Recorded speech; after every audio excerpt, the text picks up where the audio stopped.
gukomeza kubasobanurira imikoreshereze y'ibyiciro by'ubutaka igenwa n'igishushanyo mbonera cy'umujyi wa Kigali. Ubushize twari twabasobanuriye ku byiciro byagenewe guturwa, ubu tugiye gutangira icyiciro cy'imikoreshereze y'ubutaka cyagenewe ibikorwa by'ikomatanyabikorwa cyangwa se mixed use, ndetse n'ibikorwa byagenewe ubucuruzi.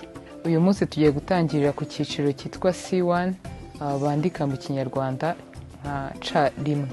Ni icyiciro cyagenewe ikomatanyabikorwa.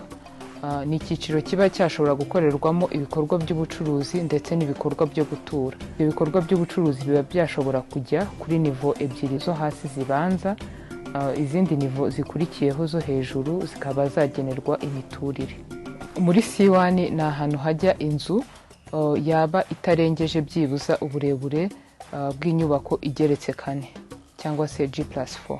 Muri C1 ntago inyubako umuntu yubaka ngo amaremo ikibanza, yubaka byibuza 60% by'ubuso bw'icyo kibanza, ahandi hasigaye hakaba hajya ibikorwa byakunganira iyo nyubako nka parikingi, ubusitani, inzu y'umuzamu, ndetse n'ahandi hantu umuntu ashobora kuba yabona aho yapakururira, cyane cyane ko iki ari igice kiba cyakorerwamo ibikorwa by'ubucuruzi.